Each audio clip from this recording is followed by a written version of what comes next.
All right, hey everybody, I hope you are all doing wonderfully. I wanted to record a few reminders about the Still Life project so that you might be able to complete this successfully or with a little bit less frustration. I do want to remind you that this is definitely one of the more challenging projects because a lot of students put pressure on themselves to draw things realistically. And I know that's, the tendency to do, and this is just practice. And drawing realistically isn't always the best way to do things, but it's good practice to at least learn to draw from observation. So that's why we do this project. So overall, I just want to encourage you to keep it low stress and just do your best. Your best is going to be different depending on who you are. So I want to send along a couple reminders about how to do things, especially now that you're probably starting shading. So I did want to remind you that we talked a little bit about how to draw in the objects. Remember, part of what we talked about was to be looking at the object about 90% of the time, and then really looking at your paper about 10% of the time, and that'll help with your drawing skills. What I would recommend, assuming you've already done this, but if for some reason you're a little bit behind, I would probably start, toward the bottom of your paper and draw in the table. Remember, you can pick a section that you're going to draw. You don't have to draw the whole still life in its entirety. You can just pick a section. So I would recommend starting with the table and then maybe starting with one of the lower objects on the table.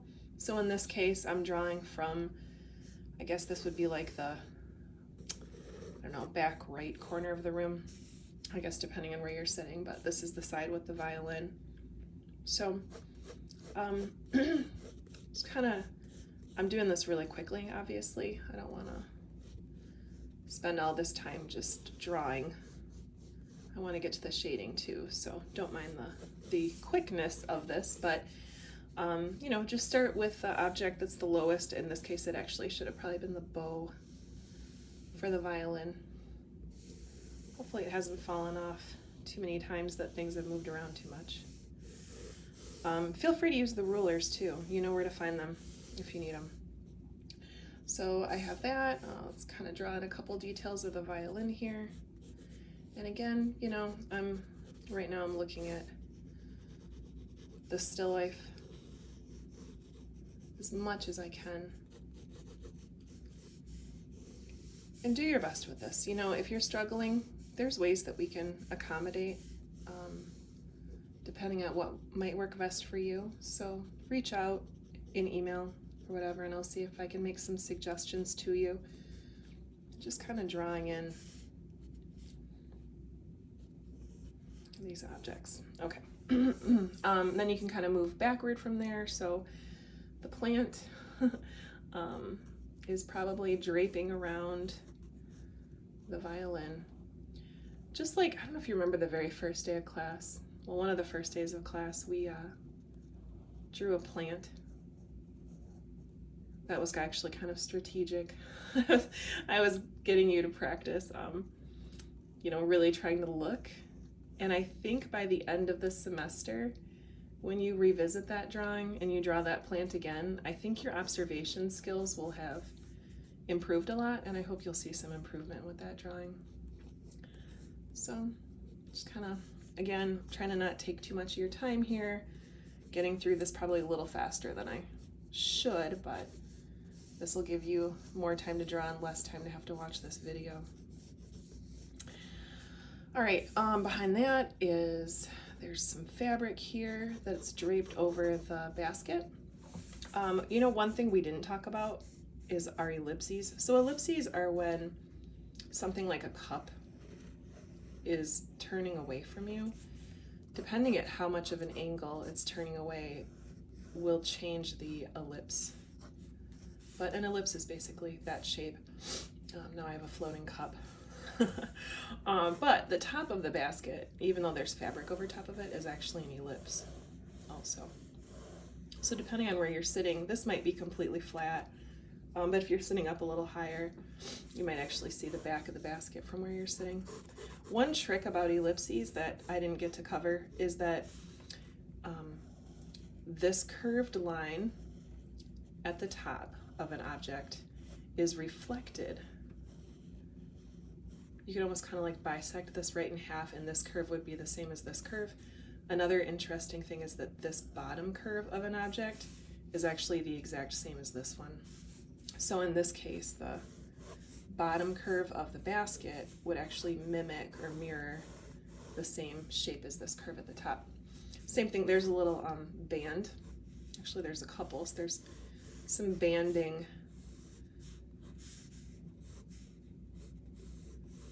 around the midsection and the top of this. And again, like this curve is the same as this curve, is the same as this curve, and even the bottom. All right, I'll just kind of, oh, there's another fabric back here. Let's see.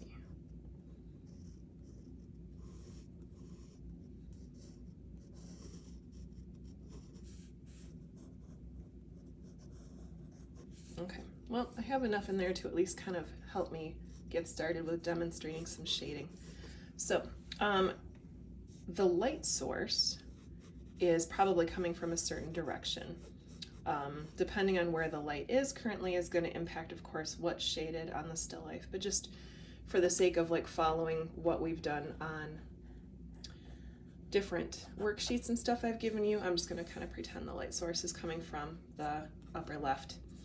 So when it comes to shading, you really want to make sure that, you know, as much of the still life as possible is sketched in as closely and as accurately as you can before you get started with the shading.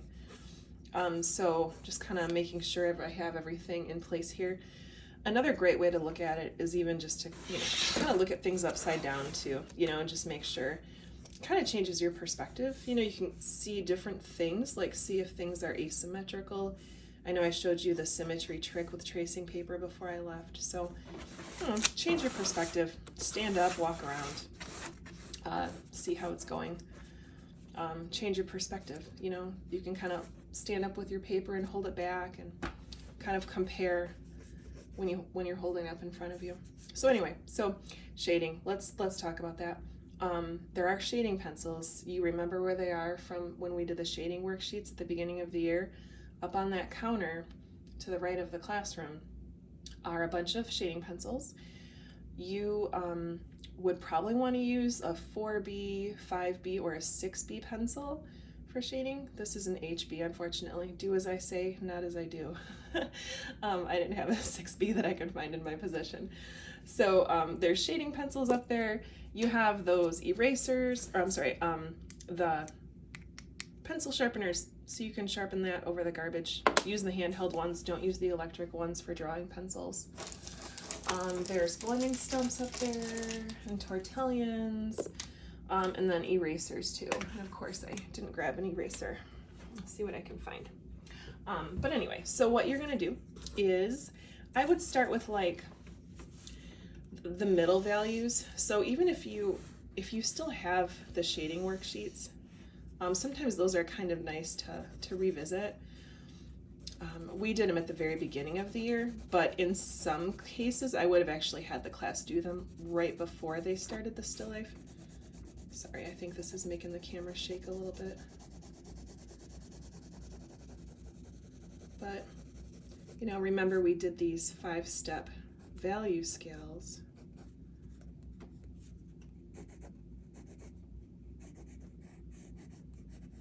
Nine-step value scales. This is obviously a very, very rough version of one. So you have these value scales that we created, and what I would recommend personally is just to start with like somewhere around the middle, like your middle value, value number 5, and everything that is that shade you can start shading in. So it's almost kind of like you have to think about this in black and white. You know, how would this look if you applied like a black and white filter to a photo? What would be a medium value? What would be really light? What would be really dark? When you're shading, I would say do not leave anything white on this whole paper except for the places where light is reflecting as a highlight. So if the lamp, where on the left side it might be catching some reflections on the violin, or maybe something on the leaves even, and maybe a little bit on the fabric since it's a light colored fabric. But otherwise, you really are going to be shading almost everything on your paper. Even if it's the lightest value, it still needs to be shaded. So again, starting with like the number 5 value, I would say a lot of the plant is probably kind of in that mid-tone range. You'll start shading, and again, I'm sorry, the camera's kind of shaking here. Go in and start shading those middle values first. I think one of the best places I can demonstrate this is probably on the basket, because the slats on the basket are different shades, different tones. So I think this is going to be a great spot to kind of show you what this might look like. So I can see that, you know, this slat back here in particular is the darkest one out of the section that I see. So I can shade that one a little bit darker, whereas the one next to it is just a little bit lighter.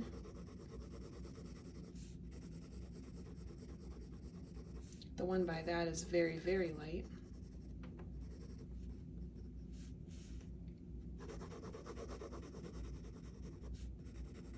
And you can kind of work around and just, you know, start adding those tones wherever you think they look like they would go. The lighting source is obviously going to impact a lot of this, so it might be a little bit different than what I'm saying, but I think you'll be able to tell from where you're sitting how it's impacting it. One more thing that I want to show you, let's do fabric really quick. So there's every corner probably has some type of a fold to it. So I just want to show you some things that you can do.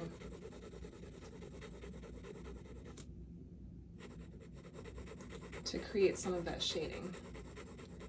So the light is hitting the fold, the top of the fold here, so that part is going to stay the lightest, whereas the creases underneath are receiving less light, so therefore they are more in shadow. Remember again to use these blending stumps and tortillons. This one's brand new. They actually work a little better when they're a little more used. But you can use that to smooth out your lines. And remember too, there's sandpaper in the classroom up in that same area. If you are having a hard time finding blending stumps or tortillons that are not kind of dirty, like if they have like colored chalk or something on them, you can clean them off on the sandpaper, kind of get them to work a little better for you. Just a heads up too, you can ask, there are some extra supplies in the cupboards underneath that area. So if we're running low on anything in particular, just ask, and maybe there will be some things underneath in that counter that you can get if they are not currently available on the countertop. All right, just kind of one more little thing I'll do to give you some demonstrations are on this violin. I know I don't have all the details drawn in, but I think pretty much everyone can see that there are darker spots on the body of the guitar, like in the, violin. The midsection of the violin has darker areas, and then it's lighter toward the outsides. This band, if you're in a spot where you can see it, even probably on the back side of it, is quite a bit darker too. And then there's a three-dimensional effect to this too here. So anyway, so the underside of this, since it's not receiving as much light, is going to be a very, very dark area. So I just want to show you really quick to blend those areas, and then I want to show you how to do some highlights. So again, the midsection of the violin is a little bit darker, and then it gets lighter toward the outside. Let's say that I want to show some highlights because this is maybe pure white from the light hitting it and it being a shiny surface. So what you can do is take an eraser and you can actually erase highlights into any of the objects. So of course the eraser's the one thing I forgot to bring up with me, but you know, you can, I think you'll understand, you can use the eraser to erase in any of the lightest areas. So again, what I would recommend is starting with your middle values first, filling all of those in as much as you can, and then starting to push the darker values by adding, you know, more layering of your pencil over top of it, and then work lighter by pulling some of the lighter values out using your eraser. So I hope this was helpful. Of course, reach out with any questions. I can definitely clarify if there's anything that does not make sense. It's just going to take a little practice. And you know, I've had to do, gosh, I don't even know how many still lifes throughout college, and you know, so don't put too much pressure on yourself. For a lot of you, this is probably the first one you've ever had to do, and that's okay. You know, like I've been telling you, you don't walk into AP Euro expecting to know everything on the first day. So, you know, the only person judging you is you. So try to keep those judgments to a minimum. Do your best and know that what you're doing is great. One quick little thing while I'm thinking about it, since I'm still sketching here, is, and I don't have the materials to demonstrate it, but a lot of you are probably realizing that on the neck of the violin, there are the strings, of course. You can take a ruler from one of the drawers and, again, should have been more prepared here, lay the ruler down, and you can like erase along the edge of the ruler, and you can erase the lines in. So that's kind of a little technique you can do too. I think that's it for now. You will have to do a background, but I will talk to you about the background a little bit later. Right now, I just want you to focus on drawing in the objects to the best of your ability. Remember, everyone's ability is different, so keep it low pressure, okay? And then start your shading. All right, I think that's all. I hope you're doing well.